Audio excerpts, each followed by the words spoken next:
यार पंजाबी का एक सॉन्ग है जट दी क्लिप। उसमें एक ना पैरा आता है, डोंट वरी हो जा बल्लीए, यार तेरा हिक ते तूफान चलदा है, पाबलो दे वांगू दुनिया है लभदी, जान लई ना जट नूं जवाक कलदा है। तो भाई आज हम जिस आदमी की बात कर रहे हैं उसका नाम है पाब्लो एस्कोबार। इस आदमी के पास इतना पैसा था कि इसने अपनी बेटी को सर्दी से बचाने के लिए एक दिन में 20 लाख डॉलर यानी आज के 18 करोड़ रुपए की नकदी जला दी थी। और किसी समय इसकी एक दिन की कमाई 400 करोड़ रुपए हुआ करती थी। और अपने नोटों को संभालने के लिए ये एक हफ्ते में 1000 डॉलर के तो रबड़ बैंड ही लगा देता था। तो आज हम बात कर रहे हैं पाब्लो एस्कोबार की। अमीर बनने की जिद में या तो आदमी खूब मेहनत करके अमीर बनता है या फिर कोई गलत काम, आपराधिक कामों में पड़कर अमीर बनता है। तो जिस बंदे की हम बात कर रहे हैं उसे अपराध की दुनिया में कोकीन का राजा कहा जाता है, पाब्लो एस्कोबार। कोलंबिया में पाब्लो एस्कोबार का जन्म हुआ था 1949 में। तो एक गरीब परिवार में जन्म हुआ। उनके पिता थे वो गरीब किसान थे और माँ थी टीचर। बचपन में खराब आर्थिक हालत के कारण पढ़ाई बीच में छोड़ दी। यहीं से शुरू हुआ उनका आपराधिक कामों का सफ़र। छोटे मोटे अपराधों में शुरू में उन्होंने किया नकली डिप्लोमा बेचना, गैर कानूनी सिगरेट बेचना, लॉटरी बेचना, ऐसे काम शुरू किए।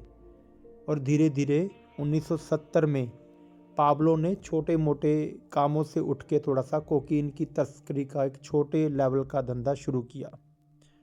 शुरुआत में पाब्लो ने कोलंबिया से पनामा और फिर अमेरिका में कोकीन की तस्करी की। अब धीरे धीरे उनके काम है ये बढ़ना शुरू हो गया, उन्होंने इस काम को और बढ़ा दिया। तो भाई 1989 में फोर्ब्स की मैगजीन ने उन्हें दुनिया का 7वां सबसे अमीर आदमी भी बताया था।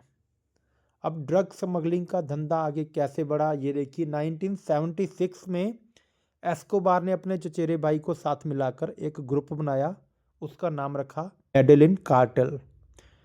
ये ग्रुप का क्या काम था? कोकीन के उत्पादन, तस्करी और वितरण को संभालना। अब पाब्लो कोकीन की स्मगलिंग करता था तो उसने कोलंबिया और पेरू के किसानों को अपने प्रभाव में लेकर कोका के पौधे उगाने के लिए कहा। कोका के पौधे से ही कोकीन बनती है। कोकीन को रिफाइन करने के लिए लैब्स बनाई और पुलिस से बचने के लिए अपना एक सिस्टम तैयार किया, क्योंकि गैर कानूनी काम करेंगे तो पुलिस पीछे पड़ेगी, तो उससे बचने का भी इंतजाम कर लिया।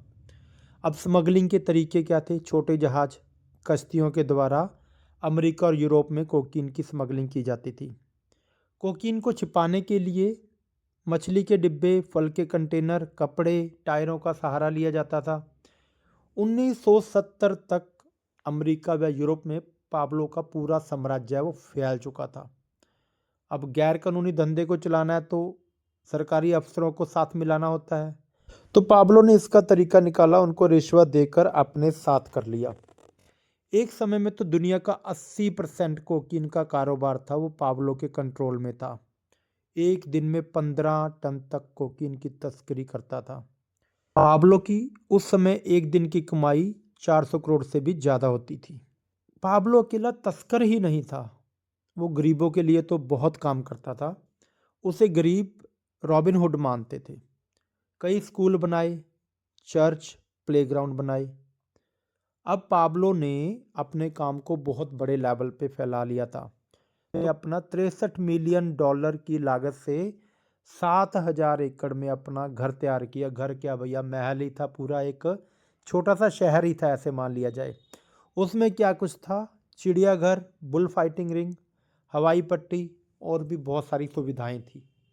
पाब्लो के भाई रॉबर्ट एस्कोबार की एक बुक लिखी हुई है उन्होंने, द अकाउंट स्टोरी। उसके अनुसार पाब्लो की डेथ है वो 1993 में हुई। उस समय पाब्लो एस्कोबार की प्रॉपर्टी या नेटवर्थ कह लीजिए, प्रॉपर्टी सब चीज़ें मिलाकर 6 लाख करोड़ रुपए से भी ज़्यादा आंकी गई थी। बात ये आती है कि पाब्लो की मौत कैसे हुई। तो पाब्लो की मौत 2 दिसंबर 1993 को कोलंबियाई स्पेशल फोर्सेस द्वारा गोली मारकर की गई थी।